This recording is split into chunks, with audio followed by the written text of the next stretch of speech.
Hello everyone. We're very happy to see you here, and thank you for sharing this evening with us for the next hour. So I'm here to open our first citizen science workshop of Plan B project. As you may know or heard about it from social media or anywhere else, Plan B project is a Horizon funded project with the main aim to better understand the impact of light and noise pollution on terrestrial biodiversity and ecosystem services, and to develop the possible solutions and the path forward to its mitigation. My name, for people who don't know me, I'm Janne Kushna. I'm a lawyer, researcher, and one of the scientific coordinators of this project.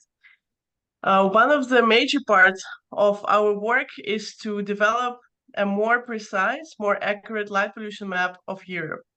And our great colleagues, who you'll be introduced to today, they're working with the use of different sources of data and the different measurements, including ground-based measurements, but also satellite data to develop this map. And the citizen science is also a part of it. The primary goal of today's workshop is to introduce you to our new citizen science app, to explain how it works and raise awareness about the project, and hopefully to get you engaged. But the second bit of it is actually to get your feedback after the first beta testing, which we're going to do today. And then we hope you will stick with us for the rest of the work and help us with the citizen science. On our agenda today, so stay with us. It's going to be, the plan is to have it more or less interactive, but at the beginning we will have a little bit of talks. So on our agenda today, we have three guests. We have two our colleagues from Plan B and one invited speaker. Our invited speaker is Bill Green from Brussels Lunatics. Bill is lighting engineer by education, by his career. However, he's a street astronomer by heart. And Bill will be talking about street astronomy and how it helps to raise awareness on light pollution, and also how it can help us to get the data for citizen science. By the way, today is Bill's birthday, so thank you for dedicating your time on your birthday to be with us today. And by this, you may know how he's passionate about light pollution, basically, by spending his birthday here. And then we have two more speakers. We have Francisco Sanz from Ibercivis, one of our partners, who will be introducing the application, citizen science application. And then we have our star, the legend, Alejandro Sanchez de Miguel, who will be talking about how we're developing the light pollution map and what's everything around it.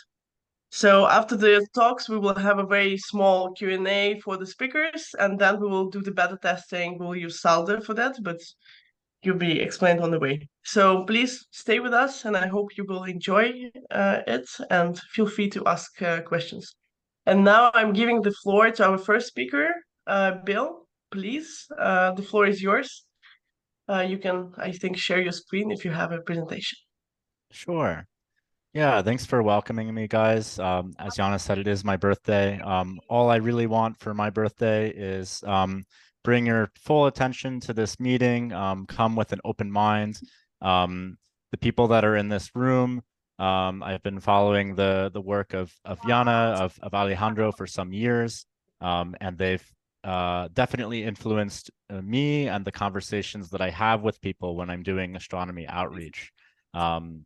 So what I'd like to talk about very quickly. Sorry, maybe I'll just check. Can everyone hear me clearly, and can everyone see the presentation clearly? Yeah, we can see your presentation. Perfect. Okay. So yeah, what I want to talk about very briefly is I'd like to try to convince you that in front of the Duna shop in the city center is maybe no better place than this to look at the rings of Saturn for the first time. So we are a collective of street astronomers. And what's the story here? Well, cities are very disconnected, especially from the night sky. But it wasn't always this way. The planet Neptune was discovered in the city center of Berlin at an observatory in the year 1846. If you go to the site today, there's no more observatory there. It was moved in the year 1913. already because of light pollution. Um, and from that spot, you can barely see Saturn anymore. There's a big stadium there. There's a football field with lots of very bright lighting so that people can play sports in the evening. But of course, it reminds us that these places were once connected to the night sky. It's not just these dark sky sites that we're working very hard to preserve, but this was a universal experience for everyone. And of course, now with these satellite mega constellations, we know that light pollution is getting harder and harder to avoid for the field of professional astronomy. Um, so, how can we reconnect with the night sky in unexpected places? Well, street astronomy is just the idea of bringing a telescope into the city center and inviting people to take a look. There's a very rich history about this. This is a photo of John Dobson in San Francisco in the 1970s. John Dobson is a really interesting figure. I'd encourage you to go and learn a little bit about his story. What we're trying to do is recreate this a generation later, right? What would happen in this world of exponentially increasing light pollution, where we are looking up less and less? What happens when we bring a telescope into the city center? What happens when we exploit this element of surprise and invite someone to take a look through the eyepiece? So here's our mission statement. I won't dwell too much on this, but we're trying as hard as possible to bring astronomy to the general public in a barrier-free way. We have groups in Brussels, Philadelphia, Berlin. We're working now on Copenhagen. We've had 50,000, roughly, one-on-one conversations with people in front of the telescope about these topics of light pollution. Most of the people we meet are looking through a telescope for the first time in their lives, which is why I think it's a special thing to share. And we're able to do this amount of outreach with a relatively small amount of people and equipment. It's just a matter of being persistent and getting out there when the weather is clear. So of course, we're always looking for volunteers. We're always looking for equipment. And what I think is especially interesting for this audience, I would love for the opportunity to share this app that you guys are working on. The people that we meet in front of the telescope could be interested to contribute some data themselves. And this is why, right? Why is it so interesting? We're always getting this question. It's so bright. Can you really see anything from the city center? And we challenge that belief and we surprise people. Of course, we've done street astronomy in front of Grand Place in Brussels. We've done it at some of the famous squares here in Berlin. So it doesn't really matter where. We are bringing people that connection to the night sky and creating organic conversations about light pollution. I love this lady right here, and she's bathed in green light, and she can't believe what she's seeing through the telescope. So, yeah, it's just about having fun and sharing what we know. Um, as I said, it's really a one-on-one approach. We bring people into the telescope. They think, why are you here? It's the city center. Shouldn't you be in a dark sky park or something? And then we share all of this great research that's already out there, all of these great materials. You guys have worked really hard to illustrate the problem, and I love sharing resources like these out in the streets with people. We train normal people how to use telescopes, people with no prior experience in astronomy. We try to bring them into the community. We try to make it easy to use. We are spontaneous and flexible, right? Every night with good weather, we try to go out and do something. I've done events where we've planned months ahead of time that we're going to be here on this rooftop from 6 o'clock to 8 o'clock, and then it's cloudy that night. I've had nights where I text 3 friends, hey, we're going with telescopes, meet us in the park, and we end up interacting with 500, 600 people in a single evening with a minimum of planning. So just be spontaneous, be flexible, go to where the people are. And, you know, this is a photo of a Dobsonian telescope in front of the European Parliament, Place Luxembourg in Brussels. So again, I would argue there's no better place to talk about what should we do about light pollution. We go to more of just that. We also go to techno parties, again, really pushing that idea. Where's the last place you'd expect to find a telescope? Bring it there. And I think that it really can play a role in transforming how people think about their public spaces, their urban fabric at night. This is Pavie Saint-Gilles in Brussels. You can see it's a beautiful, clear night, but quite empty. And when a telescope comes, so comes also a group of people to enjoy a night together under the stars. Of course, we have lots of different event collaborators. We're always looking for more. And yeah, with that, I just like to always say, don't forget to look up. And whatever way that we can work together to get more information about light pollution out into the streets, I'd love to talk to you about that. Thanks for your time. Thank you, Bill. I really love this presentation. Thank you for inspiring us, and thank you for bringing the message for real people and changing the idea and understanding that light pollution is actually an issue. Now I'm gonna hang the floor to our next speaker. I don't know, maybe somebody has questions to Bill now, or we can keep it till after everybody will speak. I don't see any questions, so let's wait when everybody will be done with it. Okay, thank you, Bill, again. I will hang the floor to our next speaker, who is Francisco Sanz, who will introduce exactly our application, which we're going to use for our citizen science activities. Franz, the floor is yours, please.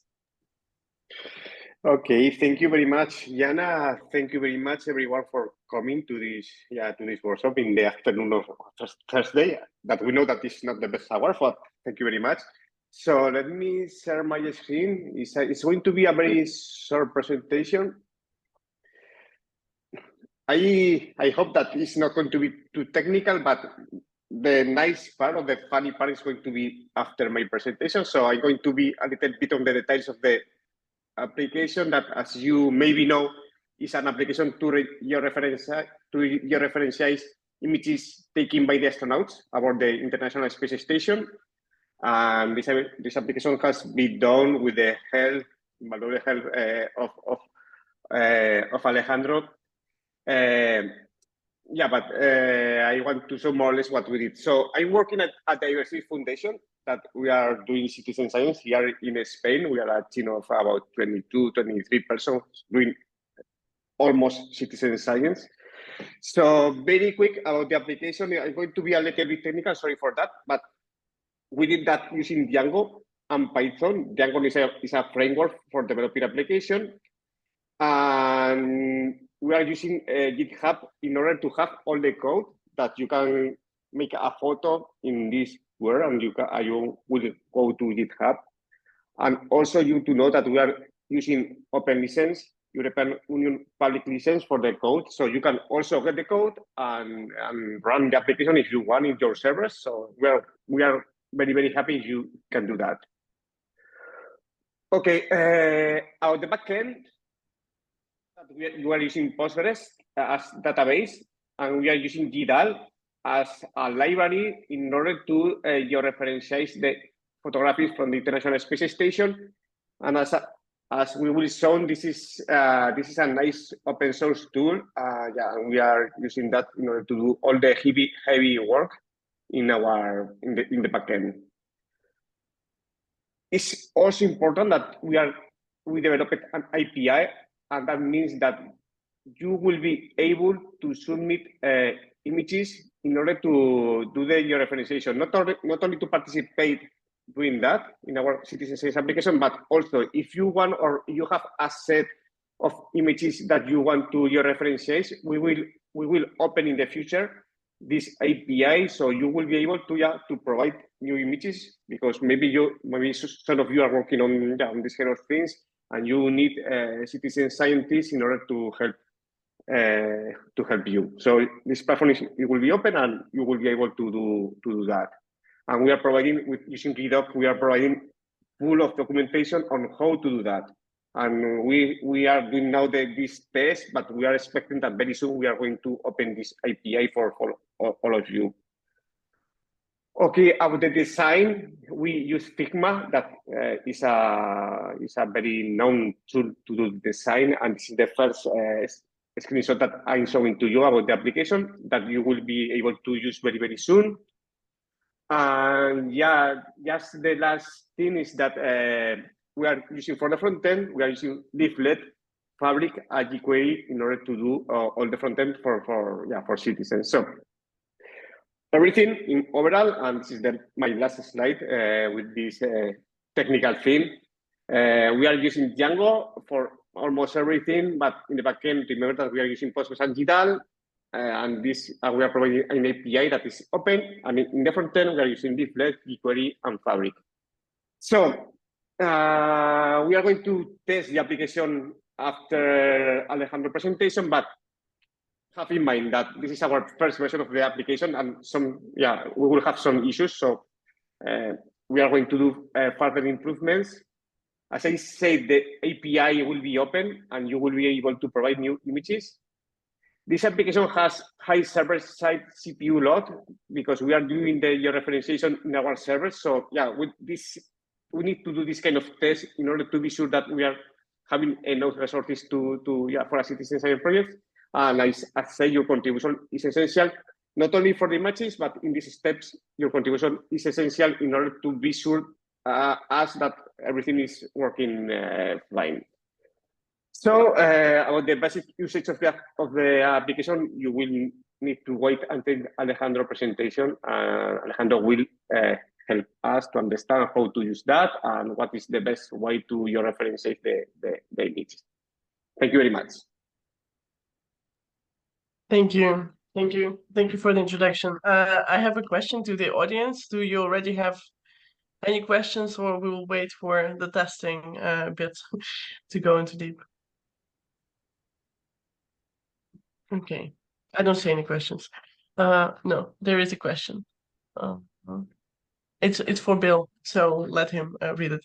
Thank you, Francisco, again for your presentation. I'm giving the floor to Alejandro, who will describe in more detail how everything is planned to be working. Alejandro, feel free to share your screen and unmute yourself also. You see my screen already? Yeah, I see myself in thousands. Okay, good. Okay.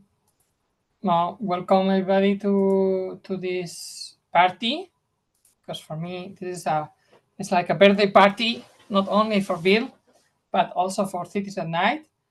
The proper birthday party should have been a few months ago, in between June and August, but we decided to delay it until we had the new app.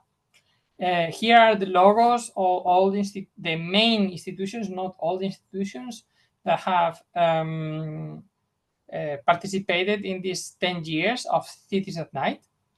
I have to mention some of them, like Ibercibis, who is developing currently the app, the Complutense University, where I'm hosted, the UNA for Career, and the European Commission, who has been paying me, Plan B, who is paying the new development with Ibercibis, and so on, the Stars for Our Foundation, who has been supporting Cities at Night and keep supporting Cities at Night through the years, the Exeter University and Instituto Astrofísica Andalucía, that has also been supporting the app, and the company Save Stars Consulting, that is one of the sponsors of Cities at Night, that because mainly was a spin-off from Cities at Night.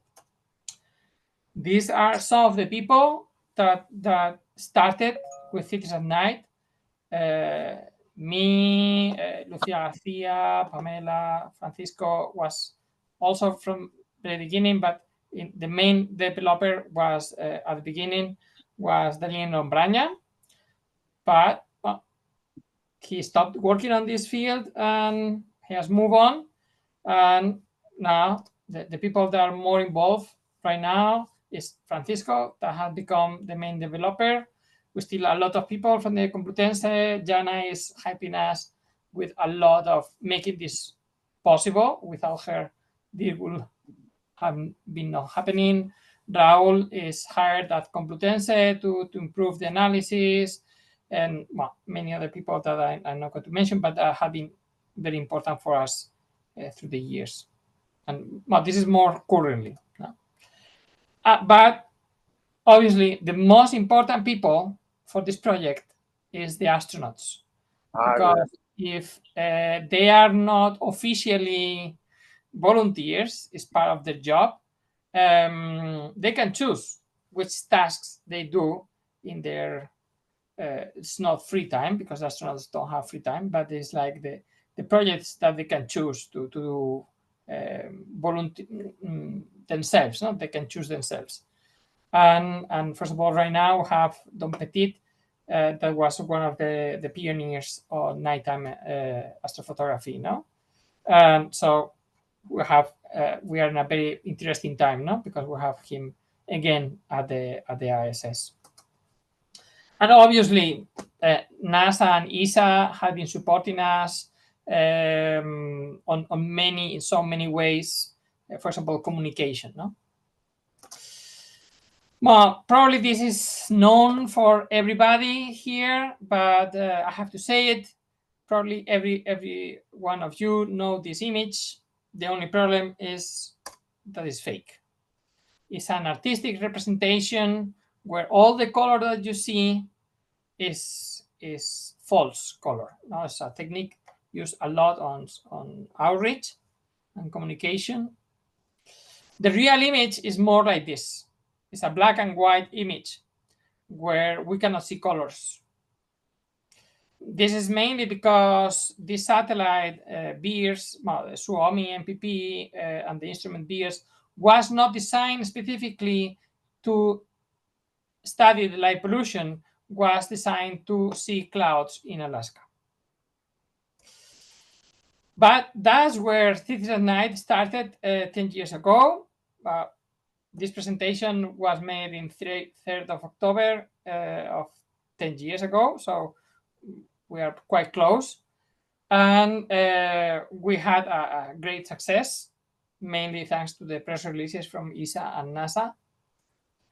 And in these 10 years, we had more than 10,000 volunteers working in the different apps that we had. We have been publishing several articles, and we have been mentioned in many of the articles. First of all, for epidemiology, here you have it, or in the acknowledgements. If you are interested in have more data, no, first of all, this presentation, if you want to have it, you can scan these QR codes to see what's our data sets that we have been developing, and where is your data, the data that the volunteers have been providing us, and also papers that have been using ISS images. Indeed, for example, we have been creating some maps, some of them not that nicely looking, like this one, that is a bit of patchwork. But recently, and just because you are attending to this meeting, you can access this map. It's not widely available, but it's available for some time for some people. But you will see the georeferencing is not that good, and it's mainly because the time lapses have so much distortion that it's really, really difficult to make it work. Here is the link to this map, and here you have another link to other maps that we have been developing through the years.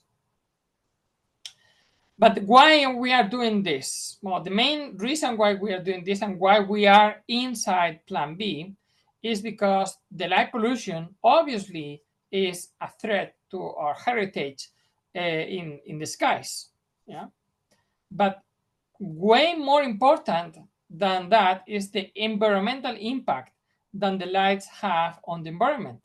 Here you have this review paper that Kevin Gaston and I did about the environmental impact of the artificial light at night.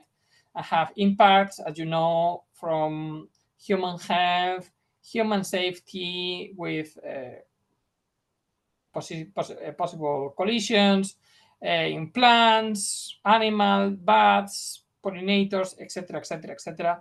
Probably will make many more workshops on all the environmental impacts of artificial light at night. No? Here's another example, for example, about breast cancer, risk of breast cancer, no, and how is the all mechanism, no, to link this kind of topics that are actually on research. This is not something that we really know. It's things that are topics on research, and sometimes we have the paradox that we have lighting against breast cancer, no, to create awareness that are actually creating light pollution that produce a risk of breast cancer, or is considered to be. There's many other citizen science programs like Globe at Night, Dark Sky Up, Vigilantes de la Noche, Cities at Night, Laws of the Night, that are to study light pollution. No? And we are one of this group of apps. And what Cities at Night want to do? Well, basically, what we want to do is take some of the millions of images that are on the archive of NASA from the astronauts from all the agencies, JAXA, Roscosmos, ESA, the Canadian Space Agency, and the NASA itself. And they have an incredible scientific value. And the first step that we do is tag the images. So we know, oh, this is actually images from cities at night. Then we locate the images, and later, the last step is to georeference the image. Currently, the artificial intelligence has been a great tool to do a lot of this. For example, this tagging, we don't no longer need to do it because we already train artificial intelligence with the data from our colleagues, from our volunteers 10 years ago. And that those thousands and thousands of images allow us now to know exactly what is in the image when we process it. And we plan to do the same with this project. No, this project is going to be an assistant for improving artificial intelligence that we will train or we will evaluate when we get the data from the volunteers. For example, here there is some of the papers available about transfer learning to identify what's in the images, and 2 papers from our colleagues from DLR and NASA about georeferencing of images at night. Also, for example, the data from cities at night, the located data that we were able to locate at least 3,000 images were used for NASA to create this map where you already have georeferenced images from nighttime images, yeah, from the astronauts. The quality depends a lot on the resolution, but if you can see, mainly are high resolution images because of the limitations that this technique has that our volunteers will not have. This is, for example, one image that is really impressive somewhere in Iran, but don't have a location currently, no? And our volunteers probably will be able to georeference and locate these kind of images. So this started like that, just tagging what you see in the image, later how to locate the images. Then we have a lot of media attention thanks to the press release from NASA and the tweets from ESA. And we did appear everywhere, in the news, Fox News, NBC, CNN, everywhere, and was complete craziness. And that's why we were able to get up to 1 million tasks done very quickly. And as you can see, we made several jumps. No, this typically in citizen science we know there is big jumps when the press releases are made. No, and first we need to do tests to see if the workload of the servers and how well designed is the app. And this is our first test.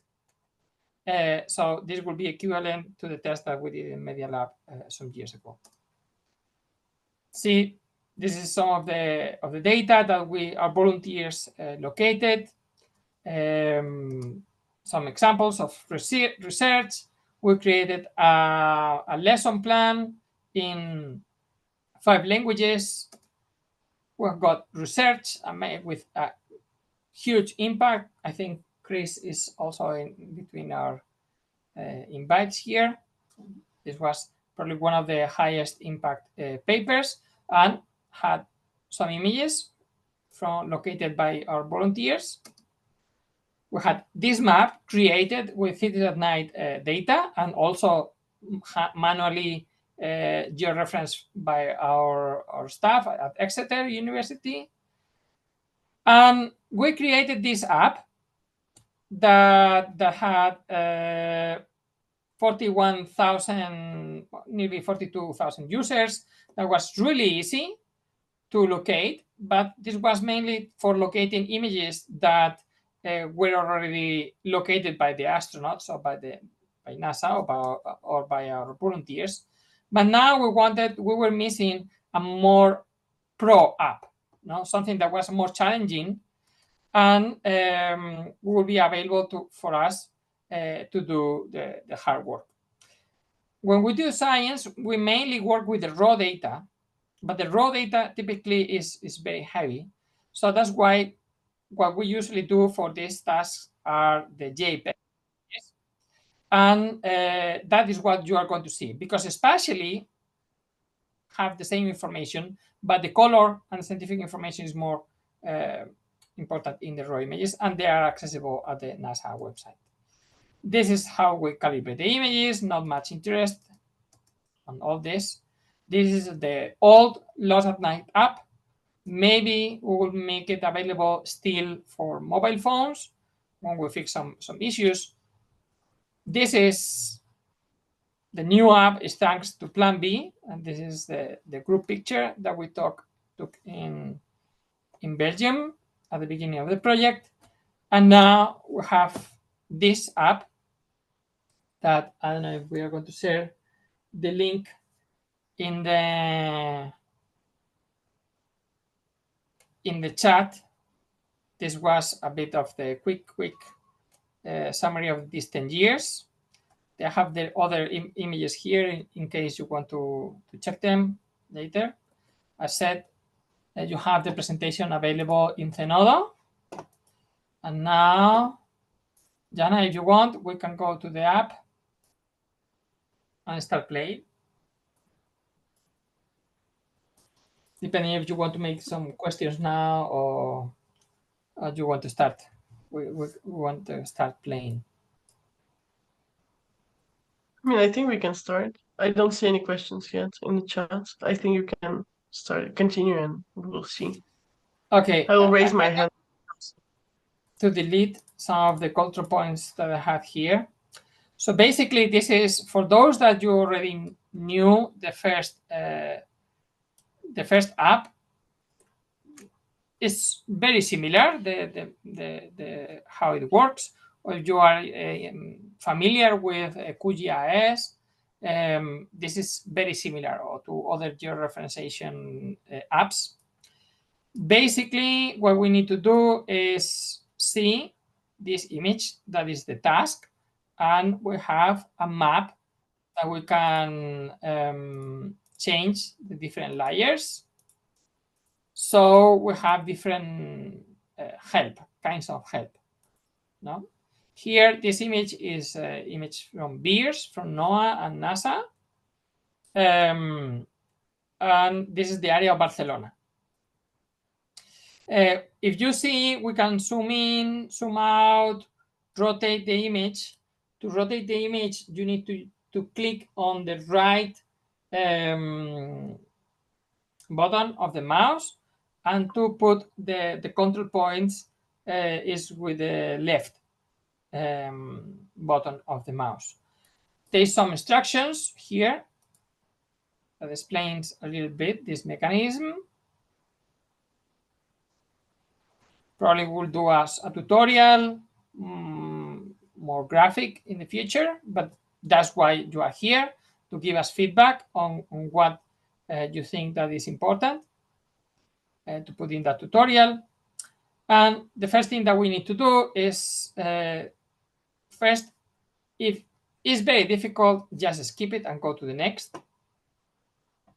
In this case, I don't think it's that difficult. I think it's relatively easy because Barcelona is very bright. I have to say, for this first tryout, we selected images that are already located, so we know they are from that location. So the first thing that we are going to do, for example, here is to see the shore. The shore and the roads are typically some of the most easy locations. We can see there's a bright spot here, another here. So this probably will be the harbor, and this probably is the airport. I know Barcelona, so that's why I know. So I click here, and then I click in the other image. The first thing that we need to do is to identify at least 3 points in the image. Don't need to be right, just need to be an approximation. And as I have been playing with this before, I'm going to do it wrong on purpose. So I showed you how is the dynamics that I do, no? Once we have 3 images, we can press to try. Now it's being processed at the server, and we got the image geo-referenced here. And here we can play with the opacity of this image to see how well has been done. And the best thing is to put it more or less 50%, because if I do it very fast, yeah, maybe you say, oh, it's not that bad. No, it's pretty bad. Mainly, you can see all this area in the BEERS image is black, and here is lit. It's basically because I put this point wrongly. So I go here, point number 9, I delete it, and I say, okay, this thing probably should be here.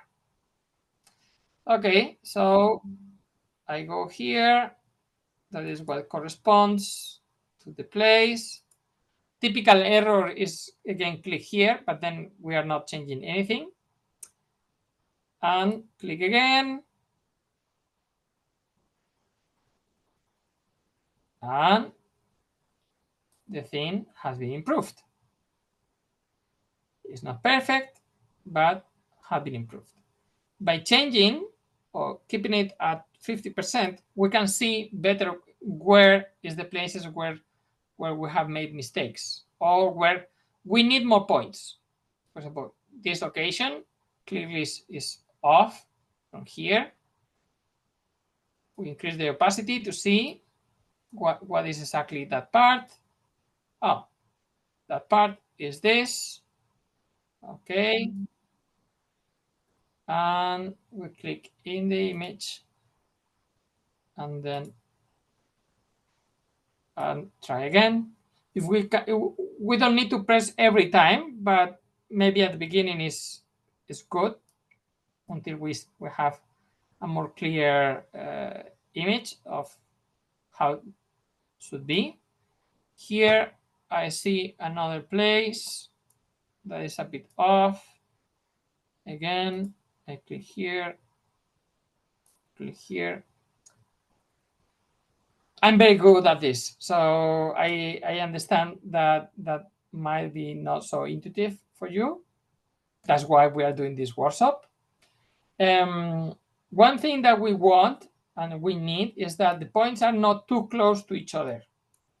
Probably we will do some, we will split the image in 9, and we'll encourage the volunteers to try to find at least one point in each side, and the best is to have it closer to the corners.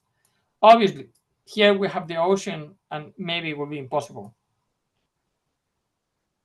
Some of these points, for example, are boats, so it's impossible to, they are changing, we can have them in the map. But that's why they are interesting, no? Because, for example, by knowing how many boats, we can know how heavy is the traffic of the harbor of Barcelona, and, for example, the environmental impact, no, the noise, etc., on the routes. Here I see another place. I can zoom in a little bit and say, okay, I think this is this.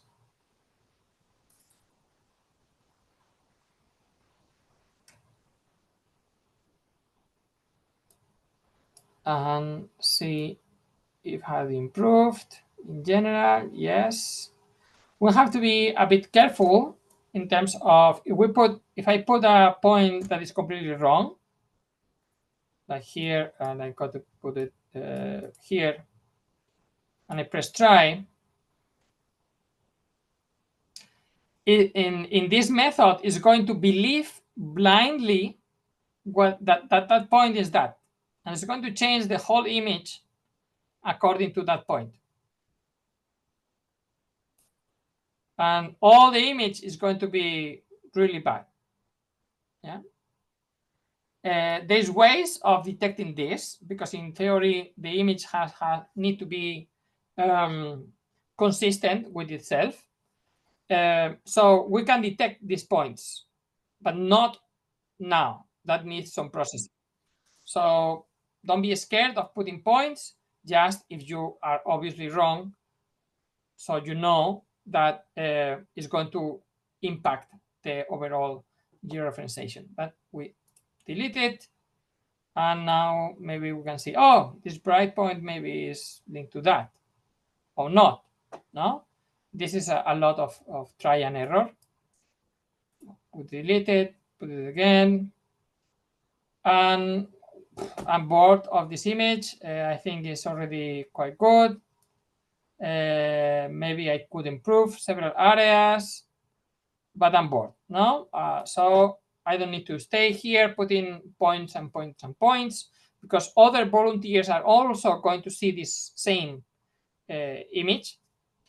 So I click to submit, and let's try another image.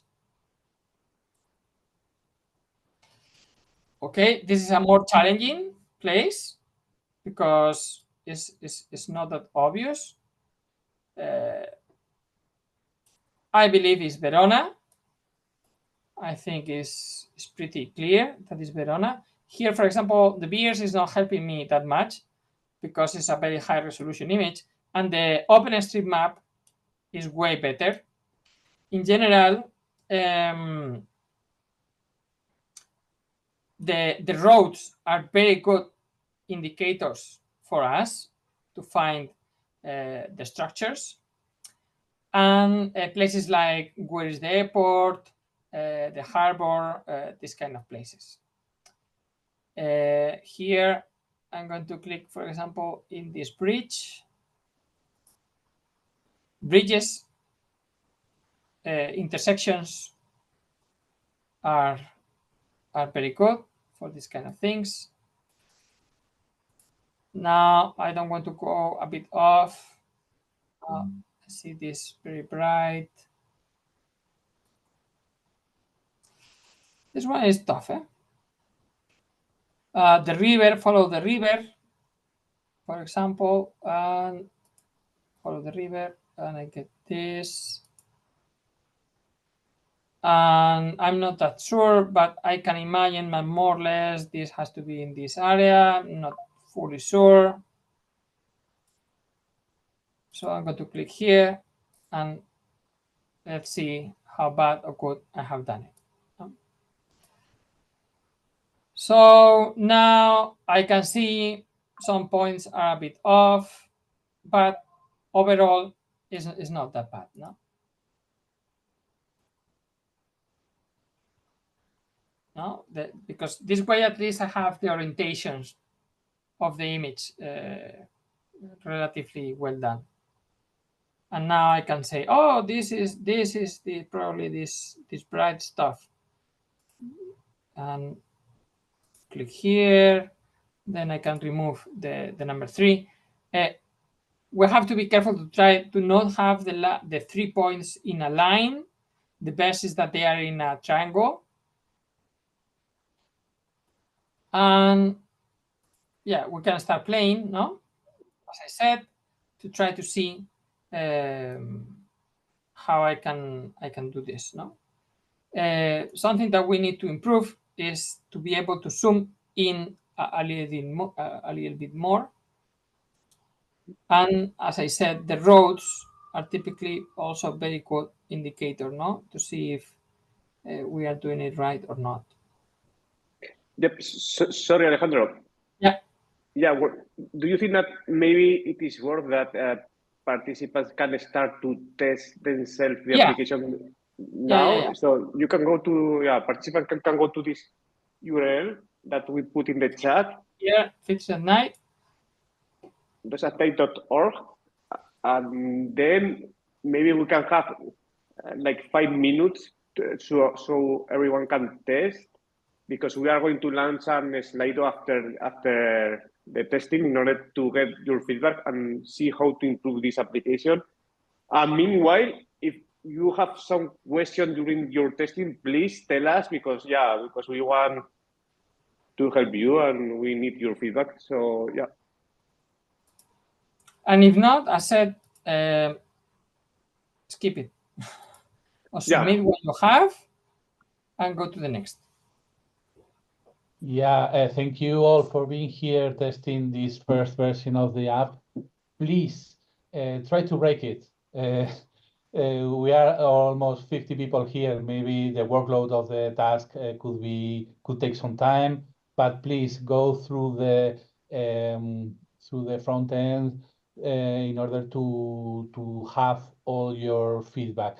Right after these 5-6 minutes, we will run 10 questions, 10 very quick questions about usability of the app itself, in order to gather your feedback and improve the next versions of the app. So please mess around with the app in your desktop and try to break it if you can. That will be great for us. Thank you so much for your time and for your help. Daniel, I think that Christopher has one question. Yeah. Yeah, I was playing with it while Alejandro was talking, and it was working fine. I had 5 points to your reference, and when I put the 6th point in and click try, then there's just no georeferenced image. When I delete the 6th point and do try, then it comes up with the image again. Yeah, we have tested with several points. I mean, up to 20, 30 points, and it worked. But when you put a point that the system thought that it can make the image, so it skips this step. I put a point really close to another point even, right? So okay, 2 points, I mean, it's definitely inside the right area. It's not totally screwed up or something. No, but many times to put points too close is bad. I started further away. So I started with one place, it didn't work. I started with another place, then I tried, okay, this I know is right. Right? And I mean, if you want, I can share my screen. I can show you. Sure, please. Okay. So here. So I delete point 11 and do, sorry, the zoom window is in the way. Then I do try. And it's here, it's okay, but you see this is too far down, right? Yeah. So Good. here, I put, I click over here, and then, But you have, yeah. and then there's no image. Yeah, I write in your code. Can you show us the global picture? Sorry, how do you mean? Zoom out? Yeah. So yeah, if you see, most of the points that you have put are nearly in a line. That's not really good. All right. You need to put spread the points more. In general, that is problematic. All right. I find it one thing, I mean, what's easier a little bit in QGIS is that you have the overlay on the same side. So once I have it partly georeferenced, right, I would much prefer to be able to click here, right? To here with no map and everything, it's a little bit harder, right? To see where everything is. Know what I mean? Yeah. I know. Okay. Well, I'll try in a further. That's why here we can use the beers and the mainly to have the broad picture, no? Because for the broad picture, mainly inland, but in general, to put the all very in a very small area. I'll give it a try. I'll let you know how it goes. Okay, because a small problem, maybe this makes the work that is not working. Anyway, it's good to know to have this kind of Jana. I have a question from Kat. I'm in the app. Would it be possible to overlay one map over the other? I know it won't be accurate, but would it help locate points?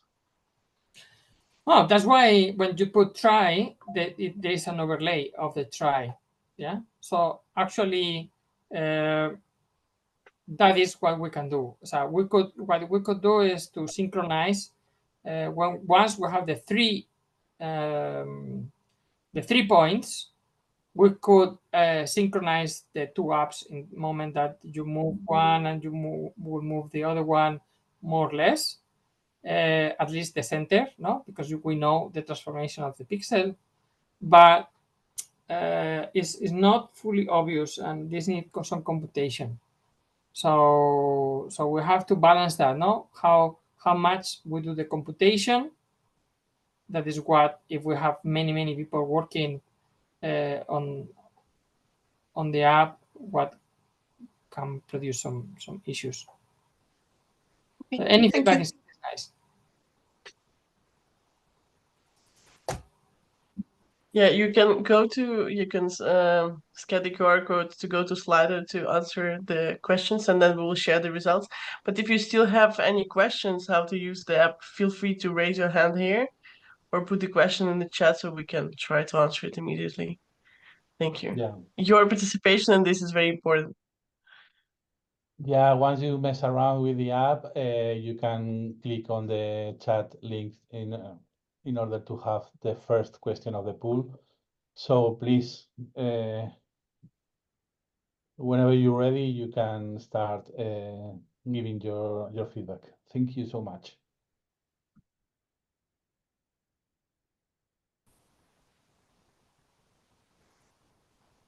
This is the first question of 10. The last one will be, you will have some room for text, and if you want to give us some specific question. In like 1 minute, I will change to the second question of the poll. Yeah, maybe Daniel, you can share the screen with the results. I'm afraid I know you can share your screen with the link I provided to you, because I'm not able to share my screen because technical problem. Sorry.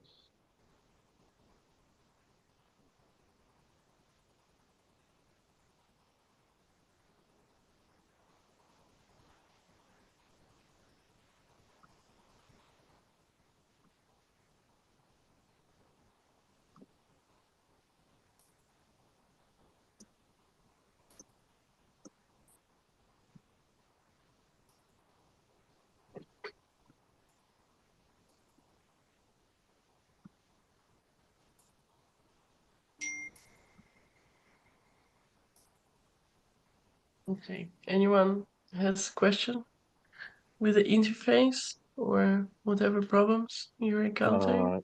Yes, me, please.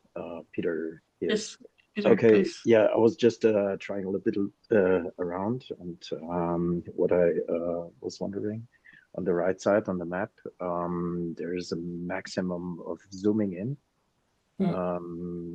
On the left side with the imagery, I can further down zoom, but on the right side, it's somehow blocking at a very high altitude still, and would be great if one could further zoom in there.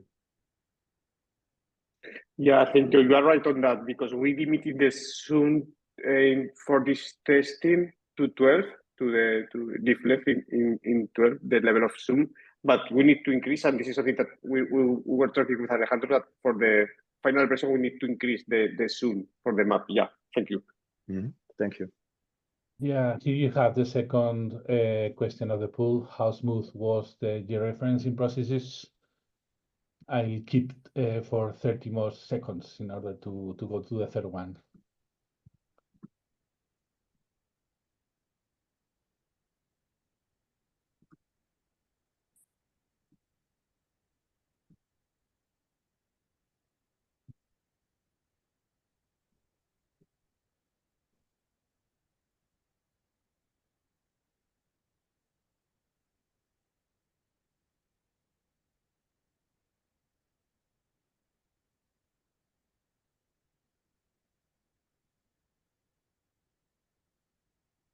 Okay, let's go to the third one regarding the help that the app provides.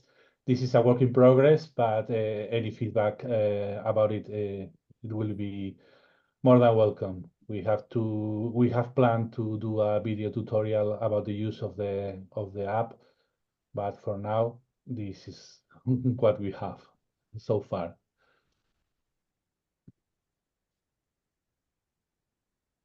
Alejandro, there is a question, but I think Francisco answered it.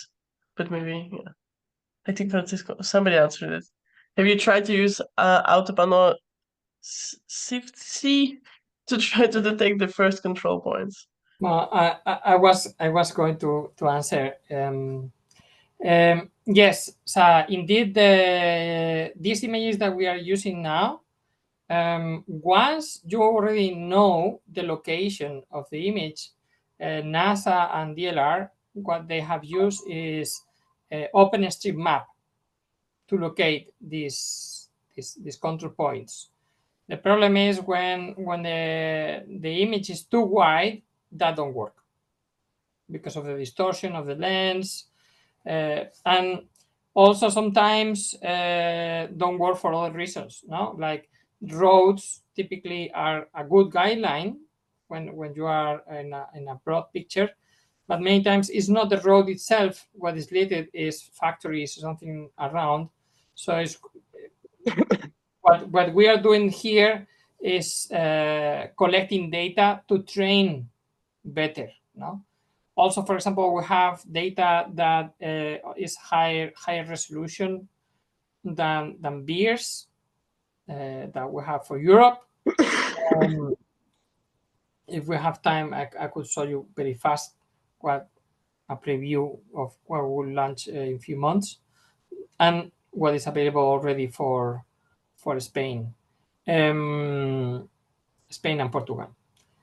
So yeah, this kind of techniques shift, and that is part of what we are working on the artificial intelligence side. Okay, we are now in the fourth question regarding the visual design. This is a work in progress, but any of your inputs will be more than welcome. Let's see the next one. Thank you. About the speed of the application.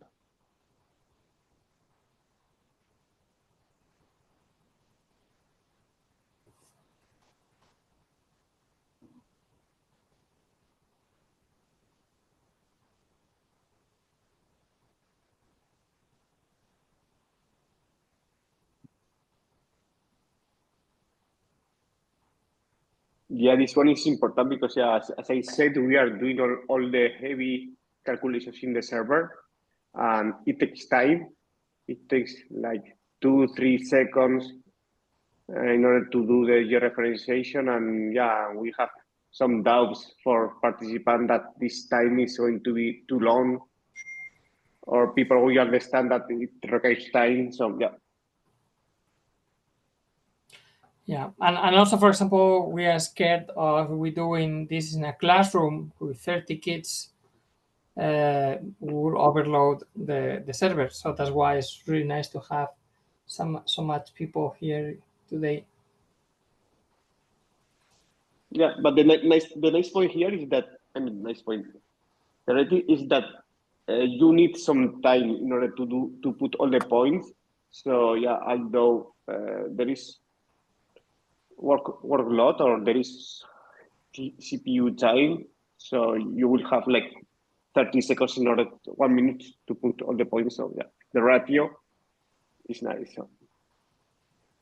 Yeah, now we are asking about the way that the georeferencing tool is shown to you, and the mechanics of the georeferencing. So this is our sixth question for you guys. I mean, if you want to participate, also making a picture to the QR code that appears, you can participate with your phone in this pool. Yeah.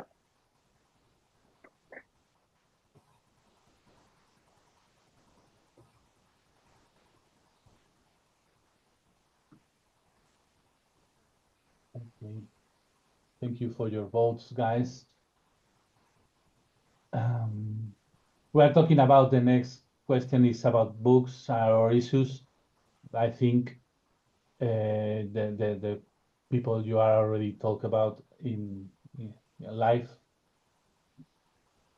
would be so great, but in any case, you have this question, and you will have some room to text about the issues that maybe you have found so far in the next question. And in any case, if you mess around with the app in the follow days, you can write us and share with us your experience in order to improve the user experience.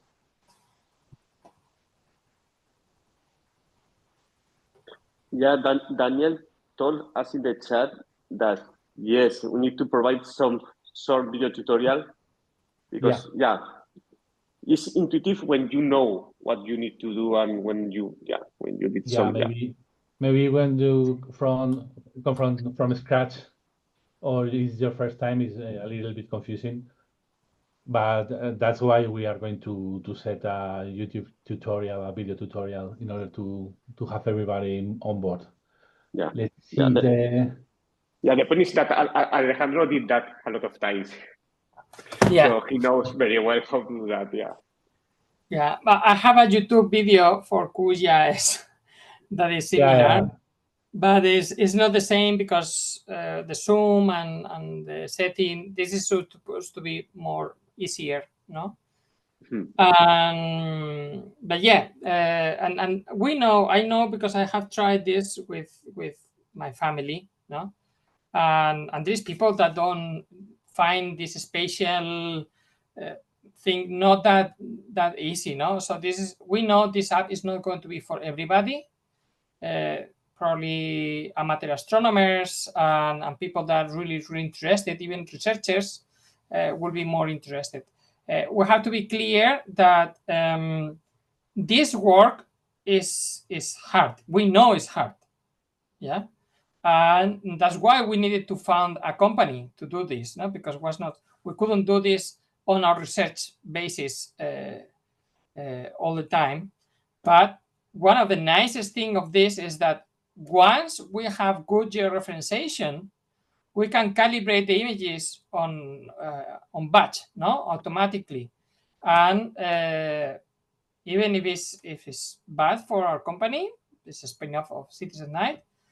We are very happy. The company was created only to provide resources to the citizen science project. That was the main goal of the company. And all the images that the people will georeference, even if from researchers and so on, we will post it, calibrate it openly. And if you need to buy them through the company, it costs 1,000 euros. Yeah. So really, the value that the volunteers and the AI analysis that NASA and DLR are doing is a huge value, no? In terms of these images on the market are very expensive.